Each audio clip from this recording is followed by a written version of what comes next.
Boa noite. Boa noite. Boa noite. Que prazer estar aqui com vocês hoje, muito honrada.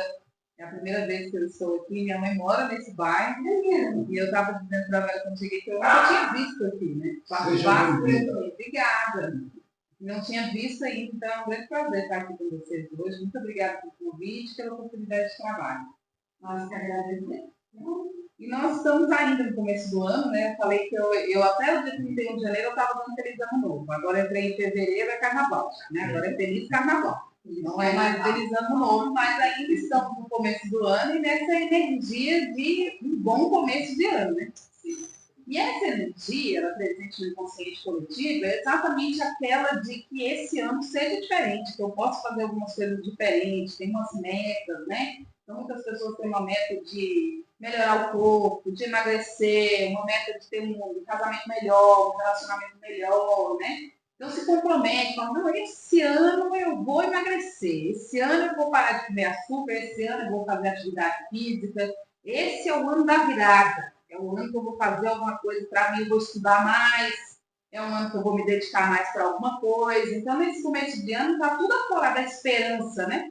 É muito interessante que o ano civil realmente dá essa pausa e esse recomeço, para a gente sentir esse recomeço mesmo, sentir a esperança e, ao mesmo tempo, sentir também que o tempo está passando. Né? Porque toda vez que é um ano novo ou fazemos aniversário, percebemos o quanto de tempo que já passou e o que foi que eu fiz. Como eu cresci ou não cresci. O que eu fiz desse tempo que já passou, que já está começando outro ano, e nesse outro ano eu já estou com todas essas metas, e às vezes essas metas são as mesmas dos anos anteriores. Então, às vezes você continua do mesmo jeito, mas todo começo de ano você fala, não, mas eu vou melhorar, alguma coisa eu vou melhorar. E em todas essas áreas da vida que se busca alguma melhora, normalmente nós contamos com o apoio de alguém, né? Então, você quer melhorar a sua saúde física, o que você vai procurar primeiro? Vai procurar um médico para fazer os exames, para ver como é que está a saúde física, para dali você ter um estímulo e o médico falar o que você tem que fazer para melhorar. Você quer melhorar profissionalmente, você vai procurar, às vezes, um mentor, vai procurar fazer um curso para a faculdade, vai procurar fazer um curso, vai procurar alguém para te auxiliar, para que você melhore naquela área da vida que você deseja. Né? Agora, algo que às vezes, e muitas vezes nós esquecemos, nessa onda de novidade, de o que eu quero melhorar na minha vida, dentro de todas as áreas da vida, fica uma questão, será que alguém coloca a meta de ser um ser humano melhor? Será que alguém, quando está fazendo o seu quadro de metas, coloca assim, não, este ano eu quero ser uma pessoa melhor, um ser humano melhor. Essa é a minha meta 2026. Eu quero ser um ser humano melhor, uma pessoa melhor. Entre outras coisas, também virão as outras metas, mas essa deveria ser a primeira. Ser um ser humano melhor, uma pessoa melhor. E quando você deseja ser esse ser humano melhor, quem será que seria o mentor? A pessoa que você procuraria para dizer assim, não, olha, eu decidi que esse ano eu quero melhorar como pessoa. Eu quero melhorar como ser humano. Quem você contrataria ou procuraria para te ajudar a ser uma pessoa melhor? Calma, gente. Não precisa falar todo mundo junto, porque nós temos tempo. Estamos tranquilos. Estamos tranquilos. Jesus? Pretensão, é muita pretensão? Deveria ser. Deveria ser, né? Mas a resposta está certa e não é pretensão? Não. E vamos ver como que essa resposta, onde ela está. Então, ela está na Bíblia e está também entre diversos outros livros, né? Aqui no nosso caso, Doutrina Espírita, Livro dos Espíritos e Bíblia. Recomendo fortemente esse daqui, todos esses que nós temos, né? E a Bíblia. Mas vamos entender então quem é o nosso modelo e guia de homem aqui, homem, estamos falando de ser humano, homem e mulher, ser humano integral. Essa pessoa que pode ser para nós guia e modelo. Então vamos lá na questão 625 do Livro dos Espíritos. Qual é o tipo mais perfeito que Deus ofereceu ao homem para lhe servir de guia e modelo? Resposta: Jesus. Categoricamente, ponto. Jesus. Complemento da resposta. Jesus é para o homem o modelo da perfeição moral que a humanidade pode pretender sobre a Terra. Deus ofereceu como o mais perfeito modelo e a doutrina que ensinou é a mais pura expressão da sua lei, porque ele estava animado de espírito divino e foi o ser mais puro que apareceu sobre a terra. Então, observe que tanto não é pretensão que existem em diversos textos, inclusive nesse, dizendo quem que é para servir de guia e modelo? Quem que é para eu seguir? Quem que é para eu falar, não, você que vai me ensinar a ser uma pessoa melhor e um guia melhor? Jesus. E aqui nós vamos conferir alguns outros textos. Mas vamos entender um pouco como seria esse processo. Primeiro, Jesus como guia e modelo único, ele se fez homem, carne. Né? E Jesus não reencarnou, Jesus encarnou.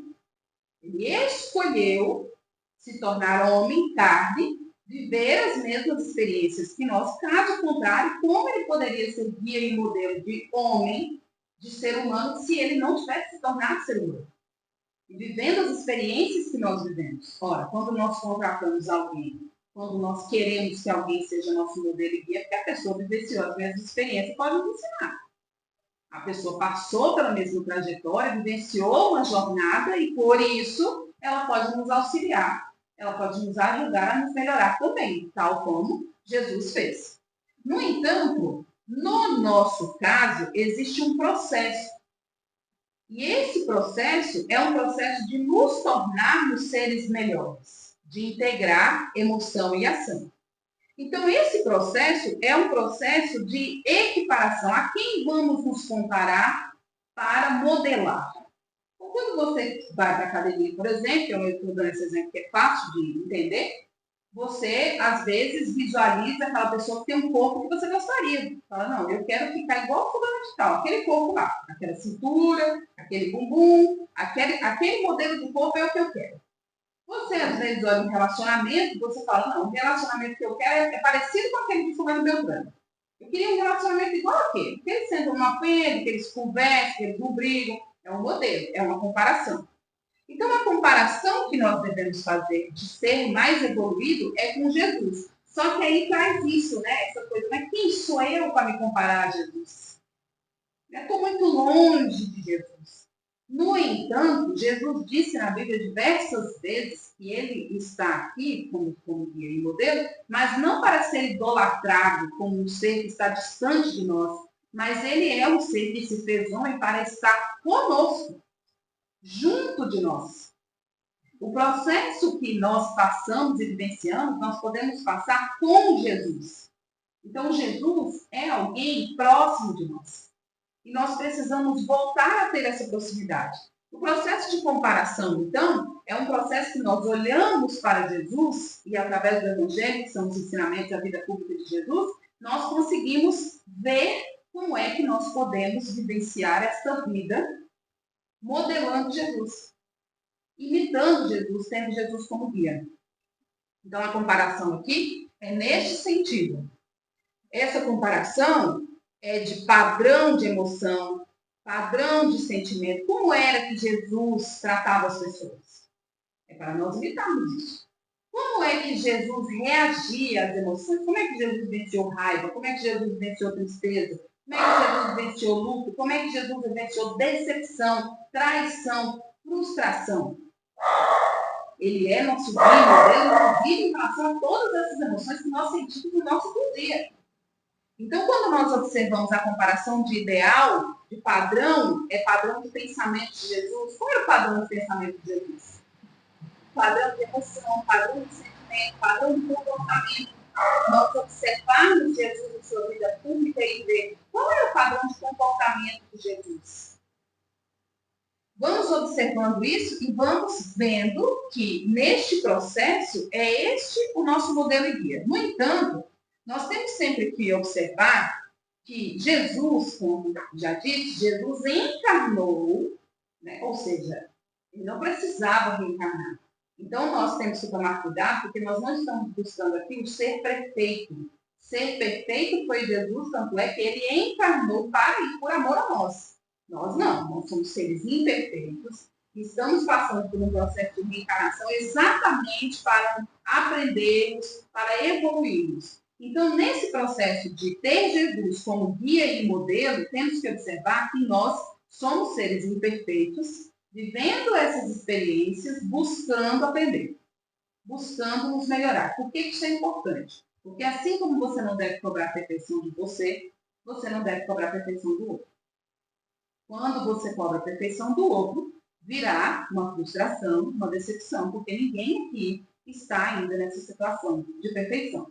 Então, tanto não é adequado cobrar a perfeição de mim mesmo, quanto não é adequado cobrar a perfeição do outro. Temos que saber sempre que nós estamos aqui exatamente numa situação de imperfeição. Mas vamos agora ouvir, ver e lembrar de alguns momentos de Jesus. E quando nós falamos sobre se comparar e ter Jesus como guia e modelo, nós hoje estamos vivendo uma situação muito crítica em relação à saúde mental, à saúde emocional. Então, por exemplo, quando eu comecei a estudar psicologia, nós tínhamos ali no livro de doenças, de código de doenças, e hoje nós temos 2, 3. Então, hoje, se você observar, nós temos diversos tipos de transtorno. Isso é bom, porque são diagnósticos mais avançados, são formas de tratamento mais avançadas, medicações mais avançadas. Nós estamos evoluindo muito com a medicina, mas nós também temos um número cada vez mais alto de transtornos, de doenças mentais, de pessoas inconformadas com a própria vida, com o momento presente. Além de um número muito alto de pessoas que desistem da vida. E nós precisamos estar atentos a isso. Inclusive, a isso também tendo Jesus como guia e modelo. Então, por exemplo, as pessoas aparecem nos nossos consultórios e muitas vezes elas não conseguem nem falar o que estão sentindo.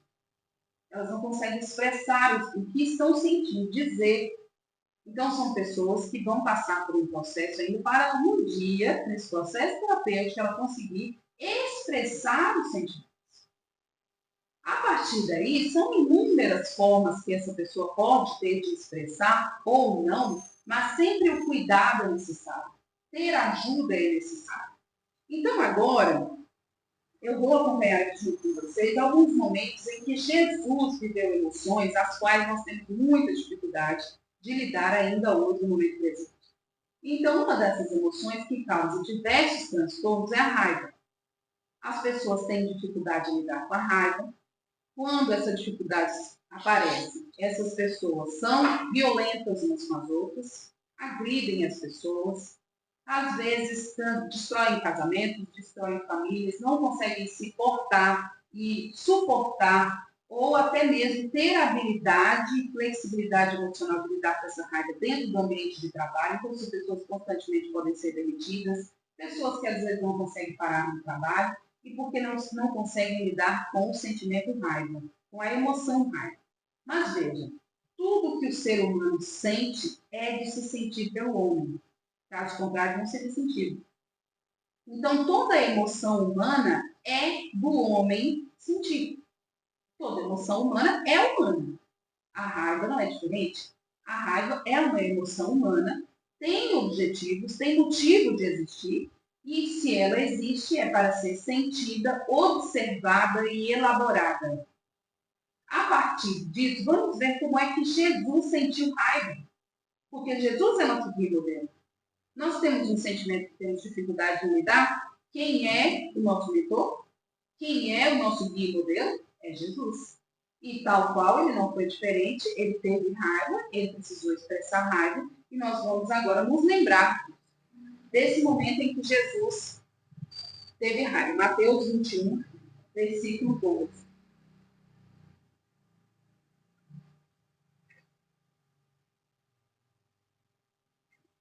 Os vendilhões expulsos, Jesus entrou no templo e expulsou dali todos aqueles que se entregavam ao comércio.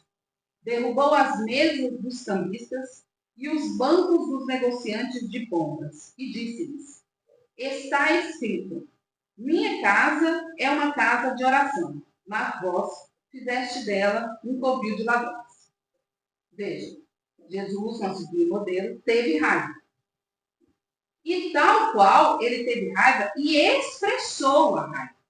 Porque o que acontece muito também é das pessoas não aceitarem que tem raiva, que a pessoa quer ser boazinha, a pessoa quer ser uma santa e não quer expressar a raiva, engole a raiva e adoece. Vai ter gastrite, vai ter problema de intestino, porque a nossa raiva é quente. Lembra do quem que já assistiu o filme Divertidamente, da Disney? A figurinha da raiva, ele pega fogo, né? Aquilo lá não é por ator, não é à toa, não é por acaso. Então, a raiva é uma emoção quente mesmo. E as nossas células não foram feitas para implodir, para explodir internamente. Então, ficar engolindo raiva não é o caminho. Como Jesus é nosso modelo e guia, ele expressou a raiva, ele não engoliu a raiva. Ele chegou no templo, expulsou todos dali que se entregavam ao comércio, derrubou as mesas dos cambistas e os bancos dos negociantes. Ele teve raiva e ele expressou a raiva. Ou seja, é humano sentir raiva e é preciso expressar os sentimentos que se sente, ainda que seja raiva. No entanto, observamos aqui como é essa expressão. E Jesus, em momento algum, atacou o outro. Ninguém. Jesus, em momento algum, diminuiu o outro, agrediu o outro, em momento algum, xingou o outro. Ou seja, a expressão da raiva não envolve agressão em relação ao outro, diminuição do outro, ou qualquer coisa que venha afetar o outro. A expressão da raiva, tanto é que quando eu, por exemplo, né, dentro da minha conduta, quando eu tenho um paciente que não consegue expressar a raiva, eu pego a almofada, eu já tenho almofadas prontas para isso, pegar a almofada para ele conseguir expressar a raiva. Porque é preciso, se ele não expressar, para onde vai? Fica contínuo, não é para ficar contínuo, é para se expressar. A partir dali, só que veja, é um ambiente seguro, com uma profissional, então a pessoa que tem dificuldade precisa procurar ajuda médica, porque nós precisamos auxiliar essa pessoa a conseguir expressar sem prejudicar a própria vida e a vida do outro. E o que Jesus faz ainda? Ele expressa, sem diminuir o outro, ou agredir, ou afetar de qualquer maneira outro ser humano. Veja, isso tem que ficar muito claro na expressão de qualquer sentimento. Não é só em relação à raiva. Qualquer sentimento que se expresse, ele é um sentimento para ser expressado, para ter apoio, para algum motivo que tem que ser, mas ele nunca é para afetar a vida do outro, para afetar o outro. Ele ainda diz, está escrito, minha casa é uma casa de oração, mas vós fizeste dela um covil de ladrões. Ou seja, ele está explicando por que ele teve raiva. Então, quando você expressa um sentimento, você tem que falar, fulano, eu estou com raiva, por isso, por aquele outro. Porque de que adianta você expressar uma emoção e não conversar e dialogar sobre isso? Porque o que vai levar ao crescimento? Diálogo. A expressão, então, desde que Jesus aqui demonstrou, inclusive, é nós, então, vamos lá. Como é que, por que eu estou com raiva? Qual é o motivo? Como devemos lidar daqui para frente? Aqui daqui para frente, Jesus ainda traz algumas lições. Mas essa primeira é uma primeira lição de Jesus vivendo, interagindo com emoções, pensamentos e sentimentos que nós temos todos os dias também.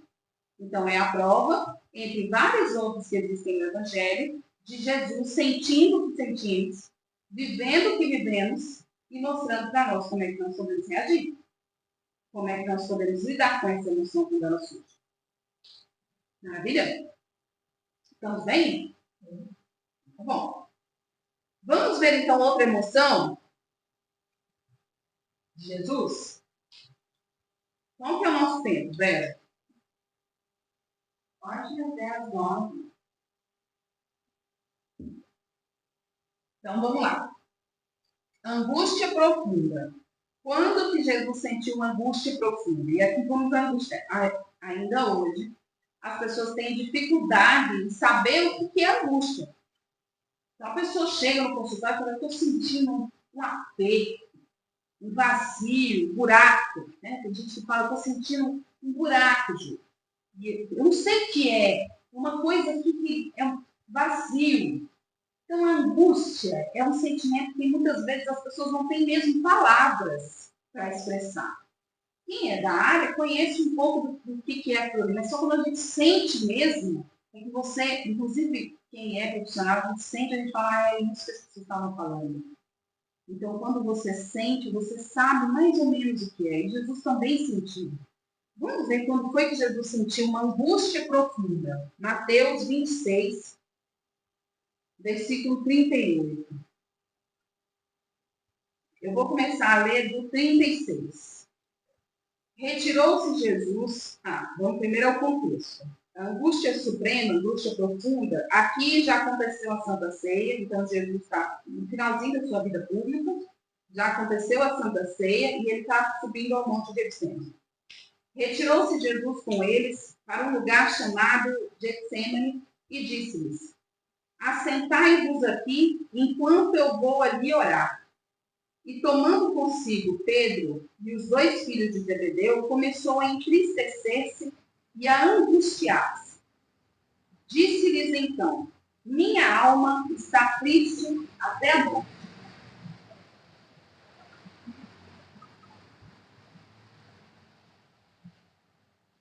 Ficai aqui comigo e vigiai.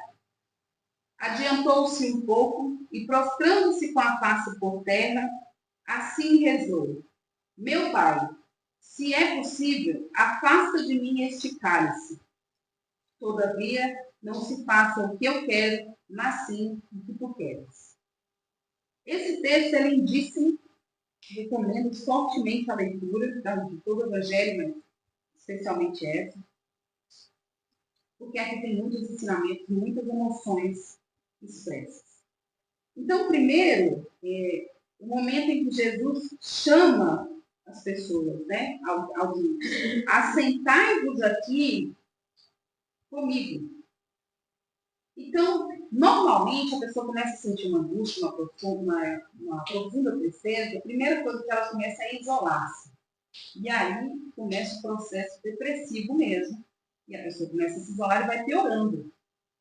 Jesus mostrou que o contrário. Observe, então, que esse texto é repleto de ensinamento. E aí ele diz que ele começou a entristecer-se e a angustiar-se. Então, aqui nós temos que Jesus também teve tristeza e angústia. Em diversos outros momentos também fica claro que Jesus teve tristeza e angústia. Quando ele teve tristeza e angústia, no 38, disse-lhes então, Jesus disse aos discípulos: minha alma está triste até a morte. Isso é um primeiro sentimento de tristeza profunda e de angústia. Mas o que ele falou? Ele expressou para Deus. Ele disse para aqueles: agora vocês observem uma coisa comigo. Isso aqui há 2000 anos atrás, um homem disse para outros homens: minha alma está triste até a morte. Hoje nós temos homens que não conseguem falar que tem tristeza. Homem que não chora, homem que não se expressa, muito menos dizer para outro homem: estou triste, minha alma está triste. 2000 anos depois, ainda não conseguimos expressar, mas o nosso modelo e guia se expressou naquela época. Não só isso, ele disse: minha alma está triste até a morte, ficai aqui e vigiai comigo. Ele pediu companhia.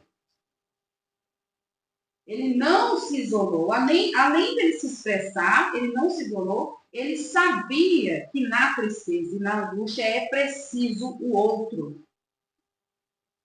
Se achegar-se ao outro, contar com o outro, chamar o outro. Então nós precisamos aprender com ele, nosso modelo e guia, como reagir às nossas emoções. Quando você está triste e angustiado, isolamento não é a resposta. Em que pese, sim, esse ser o sentimento que você vai sentir. Você vai ter vontade de não ver ninguém. Mas se você lembrar-se de seguir o seu modelo como ser humano, você volta aqui. Como é que Jesus viveu a tristeza e a angústia? Como é que eu posso imitar? Você vai ver que Jesus chamou alguém. Eu estou triste. Vem aqui, vigia aqui comigo. Se achegue. Não é fácil, não é. Mas nós estamos aqui falando sobre como o nosso modelo e guia reagiu a essa emoção de angústia profunda e tristeza. Mais ainda, ele prostrando-se com a face por terra, ele rezou: meu Pai, se é possível, afasta de mim este cálice. Jesus teve medo. Jesus teve medo. Uma coisa que ninguém sente, né? ser humano não sente medo, né? Imagina, a gente não sente. A gente sente medo direto. O que Jesus? Jesus sentiu medo, demonstrou que sentiu medo. Pediu ao Pai que afastasse esse cálice dele. Todavia, não se faça o que eu quero, mas sim o que tu queres. Jesus aqui nos deu o antídoto do medo, a fé.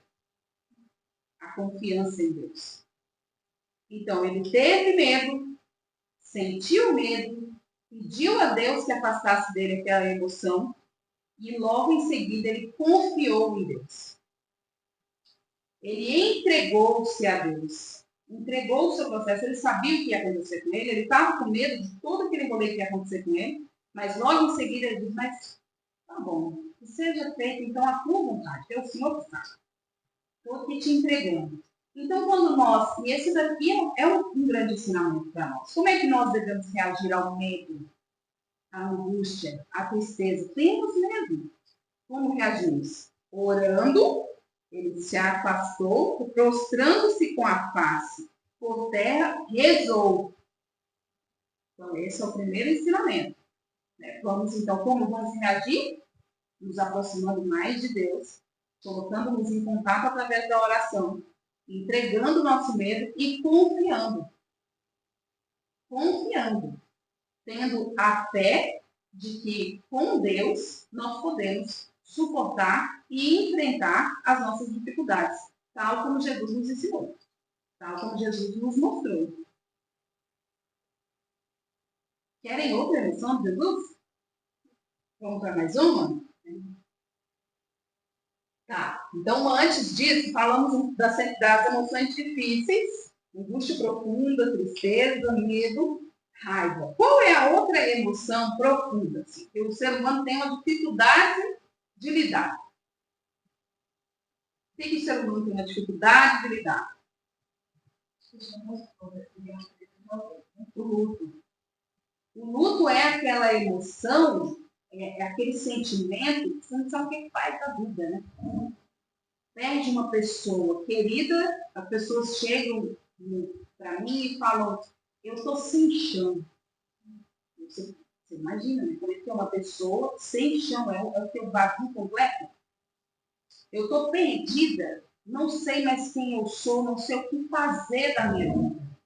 Então, são frases que nós escutamos das pessoas que estão em processo de luto. O processo de luto é muito desafiador para o ser humano. Mesmo nós que somos espíritas, que sabemos que esse é o fluxo natural da vida e que muitas vezes essa vai gerar uma nova oportunidade para aquela pessoa de desistir outra mesmo ou não, para qualquer ser humano. Então, é do ser humano ter dificuldade em lidar com a morte. É normal. É isso mesmo. O luto é extremamente difícil. Jesus é nosso modelo e guia, não poderia ter vivido aqui em carne e osso sem viver uma experiência de luto, porque ele é nosso modelo e guia. Então, ele viveu experiências que são difíceis para nós, exatamente para nos mostrar. Então, Jesus também viveu o luto. E vamos lá a João 11:35. Para quem quiser depois ler em casa, é todo o capítulo 11. É bem longo, mas demonstra, durante todo o capítulo, o quanto Lázaro era uma pessoa querida e o quanto Jesus era muito próximo de Lázaro. Lá no 32, começamos. Quando, porém, Maria chegou onde Jesus estava e o viu, lançou-se aos seus pés e disse, Senhor, se tivesses estado aqui, meu irmão não teria morrido. Ao vê-la chorar assim, como também todos os judeus que a acompanhavam, Jesus ficou intensamente comovido em espírito. E sob o impulso de profunda emoção, respondeu, onde puseste o Lázaro? Então responderam-lhe, Senhor, vinde ver. Jesus, ao ver Lázaro, pôs-se a chorar. Observavam isso os judeus e diziam, vede como Jesus o amava.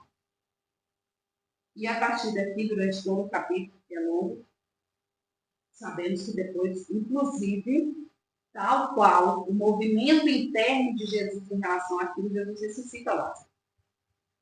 que é algo que nós temos vontade.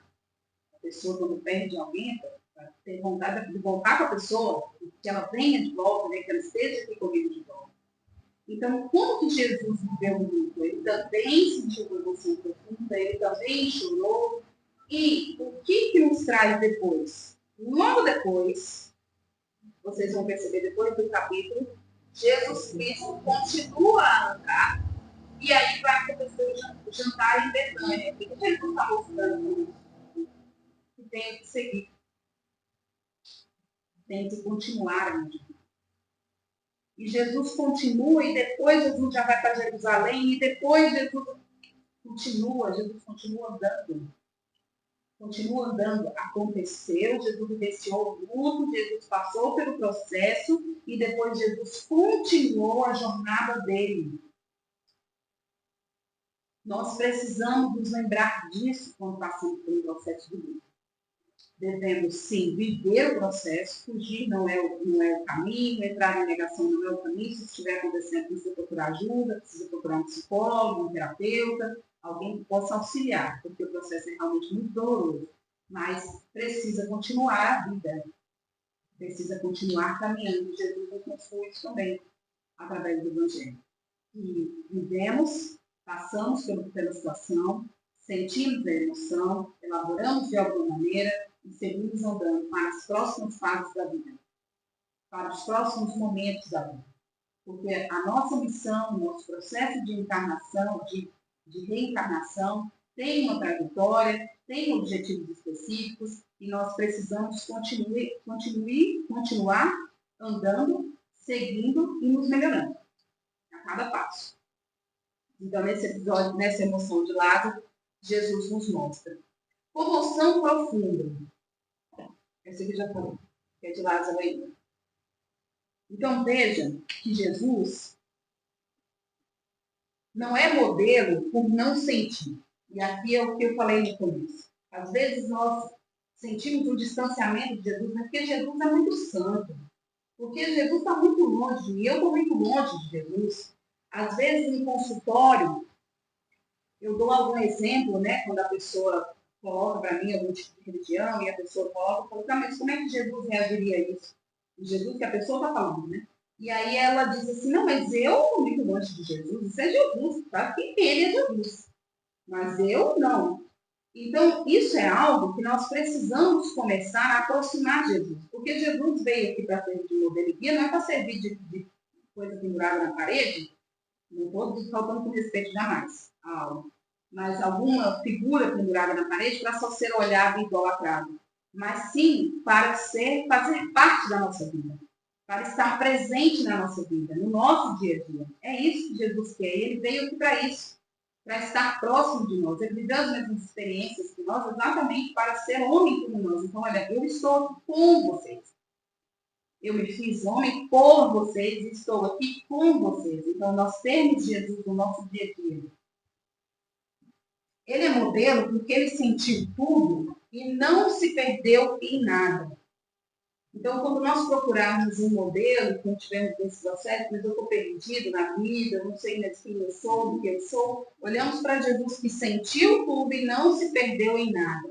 Ele teve raiva, mas não odiou. Ele chorou, mas não se desesperou. Ele sentiu medo, mas não recuou do amor. O homem integral, Jesus é nosso modelo e guia de homem integral, não é aquele que nega as suas emoções, que se afasta das suas emoções, mas ele é aquele que as integra as emoções, vivencia as emoções, expressa as emoções, elabora, integra elas entre você como ser mental, emocional e ser espiritual que você é. Unindo todas as partes de você, tendo Jesus como nosso guia e modelo. E eu desejo do fundo do meu coração que vocês encontrem Jesus em vocês e que vocês sintam a luz que Jesus nos mostrou e nos mostra todos os dias. E que sentindo essa luz de Jesus, vocês possam sair por aí emanando essa luz, demonstrando para as pessoas o quanto Jesus pode estar presente nas nossas vidas. Eu sei que não é fácil, mas é o que eu desejo para vocês. É o que eu desejo para todos nós. Que nós possamos sentir o amor de Jesus, o amor de Deus, dentro do nosso coração mesmo, quentinho, um abracinho, um abração de Jesus para nós. E que ao sentir isso, nós possamos sair como pontos de luz, pontos de acolhimento para as pessoas que precisam do nosso acolhimento. É um desejo profundo para todos vocês. E para auxiliar nesse processo, na BGEM, eu sou trabalhadora da BGEM, eu vou fazer, junto com um outro amigo meu, o Dorival, psicólogo, nós fazemos um dia terapêutico, é um dia de terapia em grupo, tá? Para a comunidade. Vai acontecer agora no dia 22 de fevereiro, então se vocês também estiverem aqui na casa, ou tiverem alguém que precise de um apoio, de um acolhimento terapêutico, é um dia de terapia depois da palestra, das 10h30 às 4h30, e aí podem procurar lá no meu Instagram, Juliana Campos Oficial, e aí mando uma mensaginha para vocês fazerem a inscrição ou alguém na casa também que deseja. É um trabalho que nós fazemos para ajudar também as pessoas a se haverem com as suas emoções. Nós fazemos a cada 4 meses, no dia das 10h30 às 16h30. Vai ser um prazer ter vocês junto conosco. Muito obrigada pela oportunidade de trabalho, muito obrigada mesmo pela acolhida e que Jesus esteja em nossos corações. Gratidão.